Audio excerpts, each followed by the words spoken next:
everyone, and welcome to Learn English with Priyanka.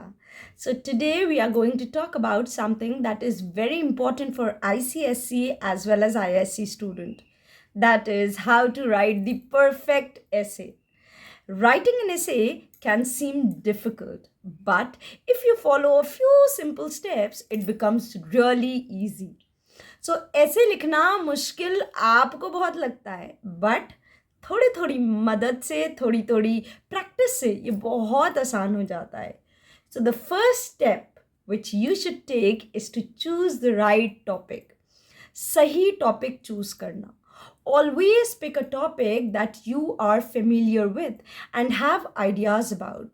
Talking about ICSE and ISC exams, they are usually narrative essay, descriptive essay, argumentative essay, story writing, and picture composition.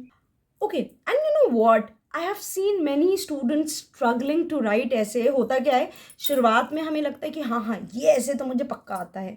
हमने आधा page लिखा, we are out of points, हमने cut किया, फिर से एक नया ऐसे लिखा. So you tend to lose a lot of time. आपका बहुत टाइम, बहुत एनर्जी उसमें चला जाता है. So I always suggest that you should actually before investing और बिफोर राइटिंग, आप कम से कम 10 पॉइंट कहीं पे रफ में नोट कर लें before you actually start the ऐसे. बिकॉज शुरुआत में तो हमें लगता है हाँ हम ये कर लेंगे, बट अगेन प्रॉब्लम तब फंसती है जब हम लिखना चालू करते हैं, जब हम अपने सारे पॉइंट्स उसमें डालते हैं, देन एक्चुअली प्रॉब्लम स्टार्ट होती है. और ये जनरली आर्गुमेंटेटिव एसेज में तो बहुत होता है, बहुत ज़्यादा होता है. हमें शुरुआत में लगता है यस हम ये पॉइंट भी लिख लेंगे, ये पॉइंट भी लिख लेंगे, and when you start writing हमें नेगेटिव या जो पॉजिटिव पॉइंट्स है वो डिफरेंट वाले पॉइंट्स ज़्यादा याद आते हैं, अपने पॉइंट्स तो मिस हो जाते हैं, and as a result you tend to lose marks. अब फॉर एग्जाम्पल एक टॉपिक ले लेते हैं, like the day I learn something important. ये काफ़ी अच्छा टॉपिक है for a narrative essay. So think of real life examples while choosing a topic. This will make your essay retailable. कोई real life example सोचिए. Choose करते वक्त हमेशा topic relatable लगना चाहिए. क्यों? क्योंकि it connects your idea to experiences of the people and they are able to understand, और probably the teacher might have experience themself. तो वो रिटेलेबल लगता है, और एज अ रिजल्ट क्या होता है, आपको मार्क्स मिल जाते हैं. अब एक इम्पॉर्टेंस ऑफ टीम वर्क मान लीजिए हम ले लेते हैं, तो आप लिख सकते हैं team work is essential in achieving goals. When people work together they can combine their strength to overcome challenges and accomplish tasks efficiently, yeah, effectively, right? So always give a good start, give a real life example. Hard work is the key to success. इस तरह से हम लिख सकते हैं. Hard work always helps you achieve your goals. For example again हम यहाँ पे एग्जाम्पल डाल रहे हैं, जैसे विराट कोहली ने अपनी मेहनत और प्रैक्टिस से क्रिकेट में कितनी ज़्यादा सफलता हासिल की, वैसे ही हर कोई मेहनत करके भी कुछ भी पा सकता है. Similarly even students who study daily can perform really well in exams. अगर आप इस तरह के एग्जाम्पल्स देते हैं तो अगेन मतलब थोड़ा सा ये क्लियर आइडिया रहता है, कनेक्ट करता है रियल लाइफ से, एंड दिस एक्चुअली इंगेजिंग हो जाता है. ऐसे थोड़ा सा रिटेलेबल हो जाता है, इंगेजिंग हो जाता है. अब जैसे अभी मैंने बोला topic importance of team work ले लेते हैं, तो टीम वर्क के लिए हम लिख सकते हैं that team work is important, essential in achieving goals. For instance in 2020 during a rescue mission in child, 33 trapped miners were successfully saved because engineers, miners, rescue workers from different countries collaborated. Each team members brought their expertise, showcasing how teamwork leads to incredible achievement. तो हमने थोड़ा सा specific details, real life events ये सब add करके reader actually can better understand the abstract concept of teamwork and its importance. So it also makes your essay more engaging, more memorable. Teachers याद रखेंगे आखिरी तक, हाँ इसने ये points लिखे हैं, अच्छे हैं. Plan your essay structure. Very important. Every essay needs a clear structure. Give a brief idea of what essay is about. The introduction is where you tell the readers what your essay is about. It should grab attention. Provide a brief overview. पूरा अच्छे से details देना चाहिए. For example, अगर हम बात करें education is the foundation of successful life. अब इस ऐसे में I will explain why education is important for personal growth, why is it important for career success and societies development, सब कुछ देना पड़ेगा। बॉडी है, बॉडी में जो पैराग्राफ्स हैं, explain your main points with example. Body of the essay is where you explain your main points in detail. Use examples to make your argument strong. Each paragraph should focus on just one idea. एक ही paragraph में 10 ideas डालोगे Hooch पॉच। एक para में एक point को अच्छे से एक्सप्लेन करो। मान लो पर्सनल ग्रोथ के बारे में आप बात कर रहे हो, so education helps us understand the world better. For example reading books improves our knowledge and decision making skills. अब हम दूसरे पैरा पे आ जाते हैं, करियर सक्सेस पे आ जाते हैं। So a good education opens door to better job opportunities. For example, a doctor can only achieve success after years of studies and practice. They need to work really hard. They need to study a lot. Third point, अगर हम move on करें तो society's development. Again, educated citizens contribute a stronger society. For example, educated people are more likely to follow laws and respect others. So इस तरह से आपको हर para में एक पॉइंट को डिस्क्राइब करना है। आखिरी में summarize your thoughts and leave an impact. The conclusion actually wraps up your essay. Summarize your main points and leave the reader with something to think about. The conclusion is a crucial part of the essay as it gives enclosure to your ideas, and a good conclusion does two things which is very important. It actually summarizes the main points. It reminds the reader of the important arguments which have been discussed in the essay. Conclusion ये important करता है, and दूसरा important क्या करता है? It leaves an impact. Gives a thought-provoking statement, a kind of a call to action or an inspiring message that stays with the reader. और reader कौन है? तुम्हारी teacher. Yes. एक example लेते हैं in conclusion, education is vital for personal growth, career success and societal progress. It is the key to building a better future for everyone.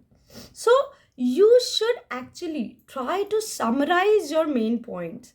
Restate the key arguments of your essay briefly without actually repeating the exact words. लिखो वही चीज़, words थोड़े से change कर दो. For example, in this essay, we have discussed how education contributes to personal growth by building knowledge and skills and ensures career success by opening doors to better opportunities and helps in creating a progressive society through responsible citizens. So, लिखना वही है, short में conclude करते हुए words थोड़े से अलग कर दो. In conclusion, education is a corner stone of personal development, career success and societal progress. So as we have seen, it builds knowledge, creates opportunities and fosters a more responsible society. Imagine a world where every individual is educated. So this is the foundation of a brighter future. So let us strive to make education accessible to all. So ये एक इतना strong point है. देखो, जब teachers check करते हैं ना तो दो चीज़ों को बहुत ज़्यादा दिमाग में रखते हैं. फर्स्ट स्टार्टिंग और दूसरा एंडिंग. अगर हम स्टार्टिंग बहुत स्ट्रॉन्ग कर दें, एंडिंग में इतना सॉलिड इम्पैक्ट छोड़ें, तो teachers are force to give marks. So ये चीज़ दिमाग में रखना है कि मुझे स्टार्टिंग और मुझे एंडिंग बहुत स्ट्रॉन्ग रखनी है. बहुत सिंपल है. देखो, ऐसे में कोई प्रॉब्लम नहीं होनी चाहिए. आपने एक पैरा उठाया, एक टॉपिक उठाया, मतलब एक पॉइंट उठाया, एक पॉइंट को एक पैरा में डिस्क्राइब कर दिया, नेक्स्ट पॉइंट उठाया, उसको दूसरे पैरा में डिस्क्राइब कर दिया. ईजिली आप अपने वर्ड लिमिट्स को क्रॉस कर लेते हैं. अब एक एग्जाम्पल देखते हैं. मान लो if your topic is the importance of kindness, so आप बिल्कुल स्टार्ट एक स्ट्रॉन्ग स्टेटमेंट से, एक स्ट्रॉन्ग कोट से करो. For example, kindness is the language which the deaf can hear and blind can see. देखो कितना स्ट्रॉन्ग आया कि यार बच्चा पढ़ा लिखा है, हाँ यार इसको आता है. तो एक अलग इंप्रेशन बन जाता है when you check the copy.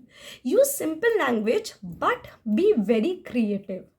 अच्छी सिंपल लैंग्वेज यूज करो. You do not need very difficult words. Instead focus on writing simple, clear sentences. At the same time, try to add a little creativity with metaphors, similes, or rhetorical question. जैसे the sun peeked through the clouds as if it was smiling at me. हमने एक simple सी line को बिल्कुल प्यार से लिख दिया. So writing in simple and clear language is important because it makes your idea easy to understand. Adding creativity with tools like metaphors, similes, or again a rhetorical question can make your writing more interesting, enjoyable, and grasping. Right. So use simple words and sentences को बहुत ही simple रखना है. बहुत ही complex vocabulary, लोग कहते हैं ना बहुत ही strong. No, you are not attempting IELTS और TOEFL. Simple, focus, clear, straightforward expressions रखने हैं. अब एक बात बताऊँ, मेरे यहाँ एक स्टूडेंट है, he is in class 8th actually. वो खूब बड़ी बड़ी बातें लिखेगा, खूब बड़ा बड़ा लिखेगा, अच्छे अच्छे वर्ड्स यूज़ करेगा, बट प्रॉब्लम क्या है, उसके ग्रामेटिकल एरर्स इतने भारी रहते हैं कि उसके मार्क्स कट जाते हैं. वो कहता है मैम मैं तो इतना अच्छा लिखता हूँ, मेरे मार्क्स क्यों नहीं आते. अब टेंसेस की प्रॉब्लम रहती हैं. अब तुमने सिंपल वर्ड्स की स्पेलिंग मिस्टेक्स, तुमने वर्ड्स इतने फ्लावरी लिख दिए, स्पेलिंग मिस्टेक्स में आपके मार्क्स कट गए. आपने बहुत सारी कॉपीज़ देखी होंगी जो टीचर जिसमें यूं लाइन सब लाल लाल से अंडरलाइन करती है. वो इस वजह से करती है क्योंकि पूरा ग्रामर मिस्टेक रहता है. टेंसेस की मिस्टेक रहेंगी, आधा सेंटेंस प्रेजेंट टेंस में, आधा सेंटेंस पास्ट टेंस में. जनरली स्टूडेंट्स टेंसेस की बहुत मिस्टेक करते हैं. What you should do, you should check grammar and your vocabulary. You have to do that. Before submitting, always check your grammar and vocabulary. Common errors in essay include, जो बहुत ही simple errors हैं, बहुत ही simple. पहला होता है subject verb agreement, जो आप लोग ने बचपन में पढ़ा होगा. फॉर एग्जाम्पल ही गो या ही गोज. तो बच्चों को यही नहीं समझ में आता कि ही के साथ गो लगेगा कि ही के साथ गोज लगेगा. ही गोज होगा, वैसे दे गो होगा. Next very common mistake is punctuation mistakes. मैंने कितनी कॉपियाँ चेक की हैं जिसमें शुरुआत होती है, एंड में जाके फुल स्टॉप लगता है, बीच में कोई पंक्चुएशन ही नहीं है. जहाँ मानो टीचर लगा लो, ये थोड़ी ना होता है. You have to end a sentence, you have to use comma, you have to use exclamation marks. अच्छा बनाओ सेंटेंस, बिगाड़ना नहीं है कि बस फॉर्मेलिटी में. और एक चीज़ और, बच्चे ना सबसे आखिरी में ऐसे करते हैं. क्यों? छूटेगा तो बस ऐसे ही तो छूटेगा, अबे 20 मार्क का छूट जाएगा. You have to keep that in mind. हमें ऐसे को टाइम मैनेज करके लिखो. ऐसे ये नहीं है कि बस 5 मिनट में मैंने कुछ भी लिख के दे दिया. No, you should minimum give 20 to 25 minutes for your essay. अपना पूरा पेपर ऐसे आप मैनेज करिए, ये आपकी रिस्पॉन्सिबिलिटी है. You should practice so much कि आपका ऐसे छूटे नहीं किसी भी हाल में. पंक्चुएशंस को बहुत ज़्यादा इंपॉर्टेंस देनी चाहिए क्योंकि उससे आप अच्छे खासे मार्क्स लूज़ कर देते हो. स्टार्ट करो सेंटेंस, उसके बाद फुल स्टॉप लगाओ. जहाँ पे इन्वर्टेड कॉमा की रिक्वायरमेंट है, इन्वर्टेड कॉमा लगाओ. जहाँ पे एक्सक्लेमेशन की ज़रूरत है, एक्सक्लेमेशंस लगाओ. Punctuations are very important. अरे वरना इतना इंपॉर्टेंट नहीं होता तो पढ़ाते क्यों. Third is your repeated words. Read your essay aloud to catch mistakes. Generally बच्चे क्या करते हैं, उसके बाद क्या हुआ, देन, फिर क्या हुआ, after that, then. You do not know how to connect the essays. एक ही चीज़ को, अभी कल ही I was checking a copy जिसमें एक ही word, I don't remember the word exactly, बार बिकॉज ऑफ इन्वायरमेंटल पोल्यूशन में, बिकॉज ऑफ, सेंटेंस के बाद बिकॉज ऑफ. ऐसे नहीं करना है. You have to use different words in order to start a new sentence. एक ही चीज़ को बार बार रिपीट नहीं करना है. Do not repeat any word more than twice in your essay. Bar bar same words को रिपीट नहीं करना है. थोड़ा सा क्रिएटिविटी लाओ, अपने एसेस को अट्रैक्टिव बनाओ. ऐड मेटाफर्स, सिमलीज, ये सब ऐड करो. रिटोरिकल क्वेश्चन मतलब जिनके आंसर्स ऑब्वियस होते हैं. सो फॉर एग्जाम्पल मेटाफर में describe something by saying it is something else. For example अगर हम बोलें books are windows to the world. अब हमने बुक्स को और विंडोज़ को कंपेयर किया. Books helps us to see and learn about the world as just windows do. तो हमने कंपेयर किया. सिमली यूज़ कर दो. सिमली क्या होती है, comparison of two things with using as और लाइक. अब यहाँ पे हम बोल सकते हैं हर smile was as bright as the morning sun. She shines as beautifully as a rose. So यहाँ पे क्या मतलब है, her smile made everyone feel warm and happy. She was shining very beautifully. So इस तरह के आप अपने फिगरेटिव लैंग्वेज यूज़ करें. Rhetorical questions. Ask a question without expecting an answer, just to make the reader think. For example, isn't it our responsibility to make education accessible to each and every child? देखो ये समझ में आ रहा है, हमें समझ में आ रहा है कि ये हमारी जिम्मेदारी है, लेकिन हमने फिर भी क्वेश्चन पूछ लिया. Simplicity ensures everyone understands your idea. सबको समझ में आता है, चाहे कितना भी simple teacher क्यों ना हो, he will be also able to understand. Creativity makes your writing memorable and engaging. काफ़ी attractive लगता है, लोग उसमें को पढ़ना चाहते हैं. And rhetorical questions, they involve the reader, that means your teacher, and make them think. They think कि हाँ बंदे ने लिखा सही है. हमेशा दिमाग में रखें 2-3 चीज़ें. सबमिट करने से पहले अपनी ग्रामर, अपनी वोकैबलरी को अच्छे से चेक करें.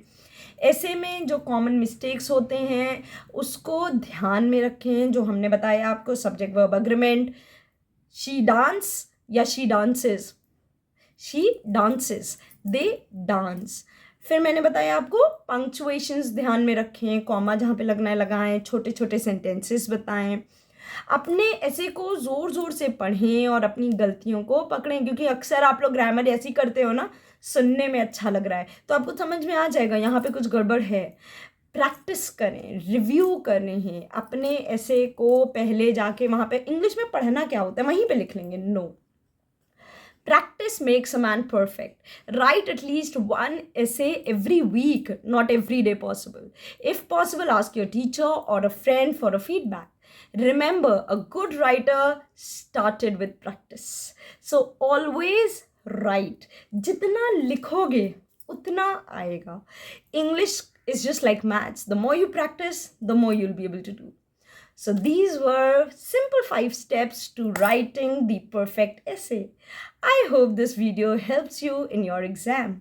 If you liked it, then please do not forget to like, share or subscribe to your channel Learn English with Priyanka for more helpful videos. Hope this helped. Now bye-bye, and do not forget to follow me on Instagram, and my Instagram ID is @DPathak Presidency. Bye-bye.